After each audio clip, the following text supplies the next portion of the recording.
All right, we got 3 games on Saturday for this NFL slate. First game up, we got Chargers, Patriots, Broncos, Bengals, then we have Cardinals, Rams. I'm going to have one play for all 3 of these games for you guys. Real quick to do a recap of how the season has gone on so far. And this does include Christmas. This does include Thursday night football as well. Been a pretty good season, up over 33 units on the year, up over 18% ROI as well. Pretty pleased with how things are going. Christmas was pretty good. 3 of our plays did hit. We did lose one of them, and also we laddered that one, so both those plays hit.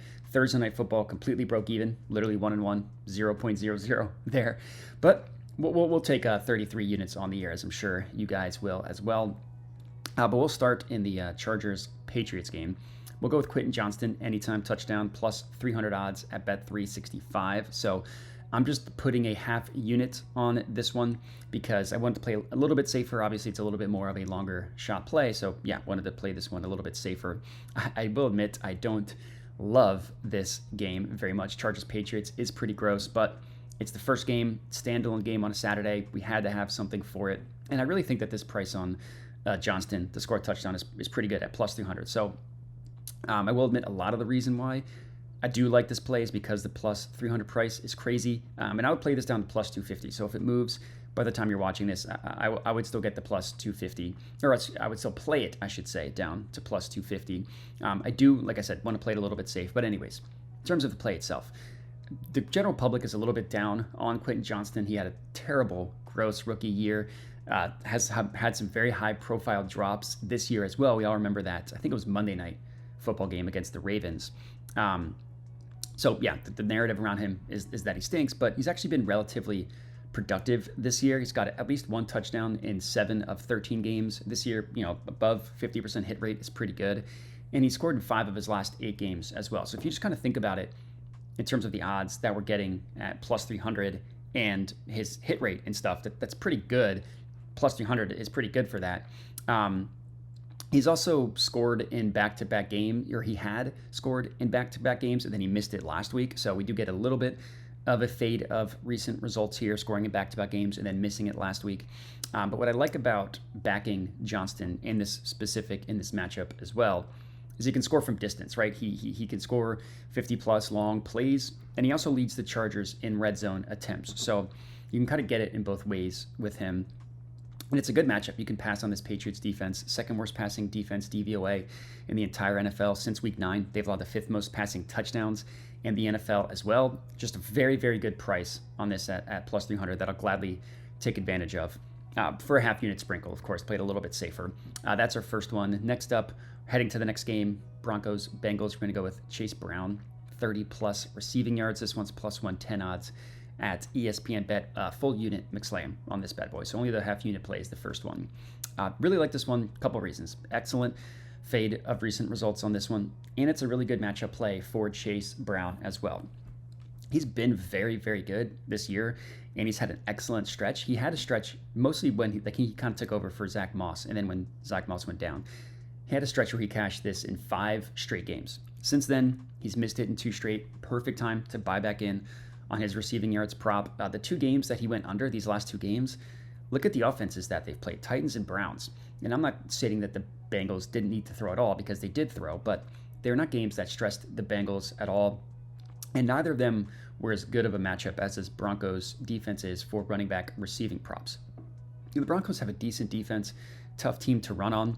Teams end up passing a lot against them, and they will give it up in the receiving game to the running back. They have the best run defensive DVOA in the NFL, so very, very tough team to run on. It makes sense. They have the second best stuff rate, allow the lowest yards before contact per attempt as well. So very, very good run defense.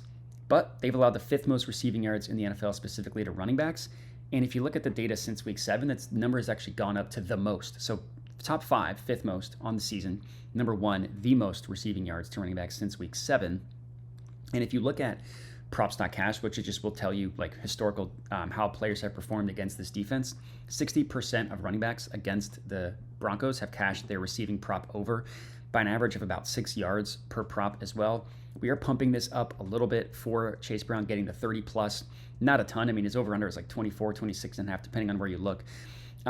It's just a really good matchup. Like if you think about it, the Broncos do a really good job generating pressure, do a really good job stopping the run.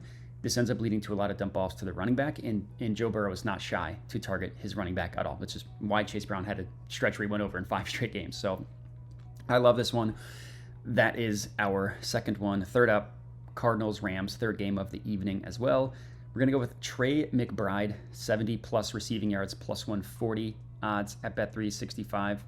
Similar to the Chase Brown one. This is another excellent fade of recent results for Trey McBride. He had also hit this number in 5 straight games, and then he missed it in his most recent game. So he had hit it in 5 straight, and then he missed it last week. And last week was just a bad game overall for him, which you can kind of accept when you realize how good he had been prior to that. But only last week, only 20 receiving yards. He only had 4 targets. That's the fewest receiving yards he's had in a game this entire season, and tied for the second fewest targets in a game as well. Now, prior to that, as I mentioned, he had hit 70 receiving yards in 5 straight games. He had done it in 7 of his last 9 as well. So we can forgive one rough game after he'd been playing so well for such a long, extended period of time. He also had double-digit targets in each of the last 4 games heading into last week as well. So double-digit targets in 4 straight games, then only having 4. You expect things to bounce back the other way. It's probably going to have double-digit targets in this one, 10 if not more, up to 14, which he's had in a couple weeks. And this is a Rams offense that you would expect be able to put points up against the Cardinals defense to make the Cardinals need to pass the ball. James Conner is probably going to play in this game, but he's banged up, so who knows how effective their running game is going to be. And the Rams defense, they're not a defense that we typically want to target for tight end props. They're not the Chiefs. They're not the Bengals that the previous matchup. Bengals are a bad tight end defense, but the Rams aren't really an offense or defense to be scared of either. They're closer to average in terms of tight end receiving props. Like they allow 12th most receiving yards per game to tight ends. A little bit more recently, tight ends have been having success against them, but nothing crazy. So this isn't really a matchup play. This is more of a spot play, backing a player like Trey McBride, who had a rough game last week and then had 5 straight games prior to that where he had been really good. So I love this one. 3 plays for you guys. Trey McBride rounding out our third and final pick, just in order of how the games are played. So Chargers Patriots is first, then Broncos Bengals, then Cardinals Rams. That's all we got. Appreciate everybody for watching. Make sure to like, comment, subscribe, all that good stuff, and have a good one.